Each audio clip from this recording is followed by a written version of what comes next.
আমরা বাংলাদেশে আর কোনোভাবেই ফ্যাসিবাদের পুনরুত্থান চাই না, আর চাই না বলে এইবারে ছাত্র শ্রমিক জনতার যে স্বপ্ন, এই স্বপ্ন বাস্তবায়িত হতেই হবে।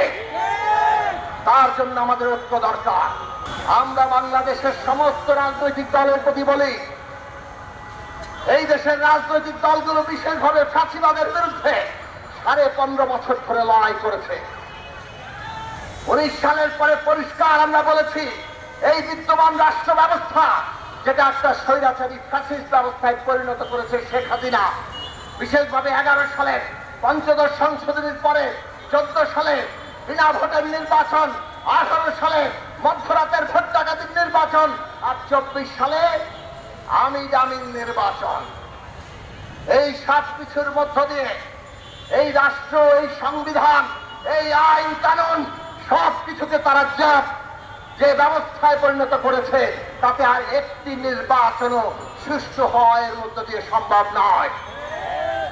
সেই কারণে আমরা বলেছি, রাষ্ট্র এই বাংলাদেশে একটা নতুন রাজনৈতিক বন্দোবস্ত লাগবে, আর তার ভিত্তি হবে গণতান্ত্রিক সংবিধান। রাষ্ট্র ব্যবস্থাকে সংস্কার, মেরামত, রূপান্তর করতে হবে, আইনকে সংস্কার, মেরামত, রূপান্তর করতে হবে, তার মধ্য দিয়ে একটা নির্বাচন হবে। ছাত্র শ্রমিক জনতা এই প্রত্যেকটি স্লোগান নিয়েছে, বুকের রক্ত দিয়ে তারা তাদের স্বপ্নের সীমানাকে আরো বড় করেছে।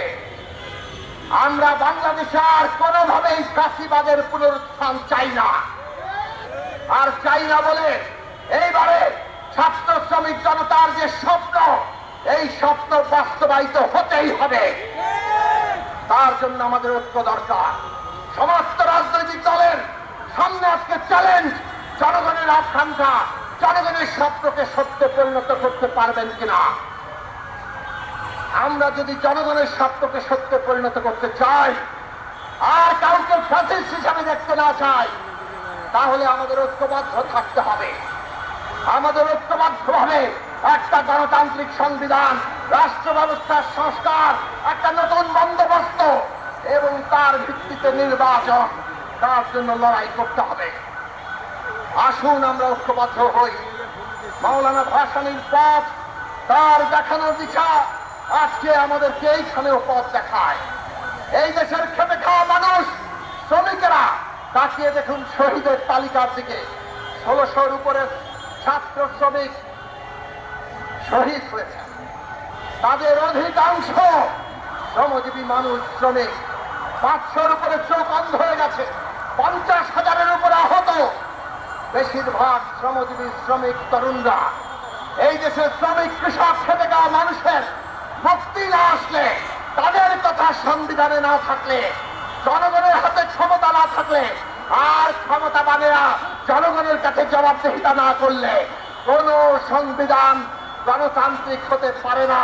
ওর ফাঁক তোলে আবার ফ্যাসিবাদ আসবে। আর সে কারণেই আগামী দিনে এই সমস্ত রাষ্ট্র নির্মাণ জনগণের মুক্তির উপর দাঁড়াতে হবে।